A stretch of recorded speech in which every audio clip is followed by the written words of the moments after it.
One of the things that really blows my mind about our society is how stupidity is not necessarily a hindrance. My name is Chris Johnson, and if you take a look around, you take a look in whatever jobs you've had, you take a look at politics, you take a look at just people you fucking know, there's a lot of dumb motherfuckers in positions of power. I would be willing to bet that most people in power are fucking idiots. There's this notion that America, like, that the cream rises to the top. Like, the brightest, the smartest, the hardest working are going to be the fucking best of the best, and they're going to earn the most, and they're going to have the most influence. That's a crock of shit. I've got 2 fucking degrees, and when I came out of college, I was making close to fucking minimum wage, and I stayed in that job for 10 years, and I was successful at it, and I barely made more than that. My fucking smarts and my fucking skill and my aptitude didn't mean a goddamn thing. And that's just the fucking reality for most people. I think a lot of people work hard. I think a lot of people just want to live and succeed and, just carve out a little fucking slice for themselves and not have to worry about rent or mortgage payments or where they're going to get their next meal and all that shit. And a lot of times, whether they can or can't have that is based on fucking race, where they grew up, what vagina they came out of, just fucking skill, luck, genetics, all that shit. Fucking genetics is a fucking huge one. Look at, like, professional athletes. Jesus fucking Christ. Some of these motherfuckers talk and you're like, fuck. Like, you'd be bagging my fucking groceries if you couldn't hit a fucking baseball. But they got a fucking set of skills. They're like Liam Neeson. Particular set of skills that makes them fucking millionaires. And I'm not fucking jealous of them, but it's just the fucking reality of the situation that you don't necessarily have to be fucking smart to succeed. And I would say that it's not even a fucking deterrent. You can be the dumbest motherfucker on earth. It's not going to mean a goddamn thing. People still have fucking jobs. The majority of people walking the streets are dumb fucking Neanderthal assholes. It does not matter. And that leads me into this story.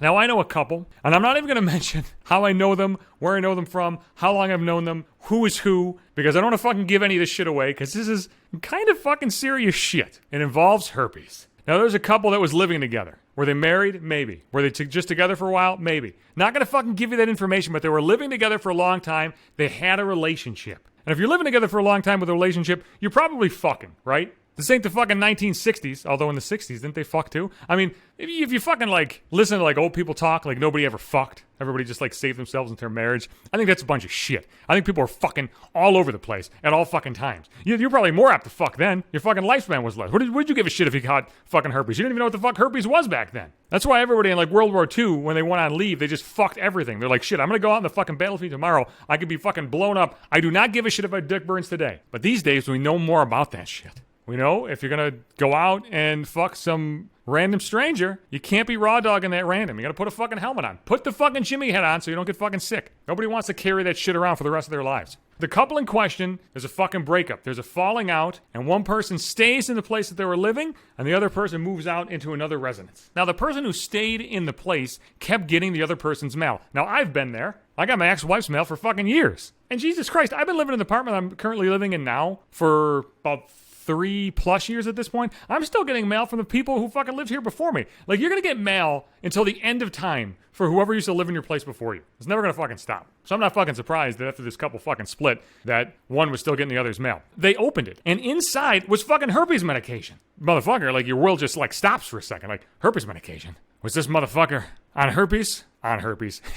like herpes is a fucking drug or something. Like, it's fucking cocaine. You just fucking, like, crushed up the herpes and you snort it up your fucking nose. And then you take it down to the vagina and you give it to the vagina herpes.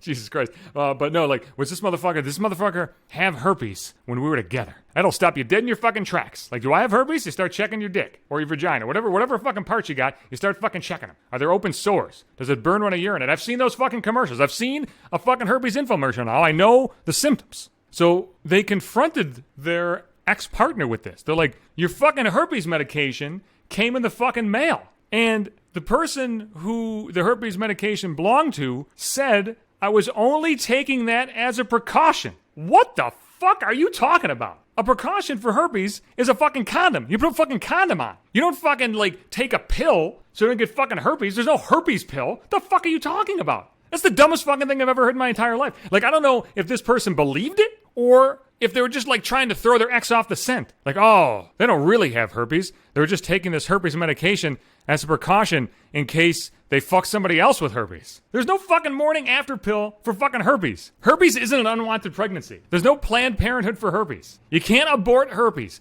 You can't, like, lop your dick off and, like, put another dick on there without herpes. That shit's staying with you for life. It's stuck with you until the end of fucking time. And how the fuck, what are you doing sending, like, herpes medication to your, like, ex's place. Like, if I had fucking herpes, I'm trying to keep that shit as quiet as fucking possible. I don't want nobody to know I could fucking have herpes. If I'm on fucking medication, I'm going to pick up the fucking medication. I'm not having that shit sent through the fucking mail.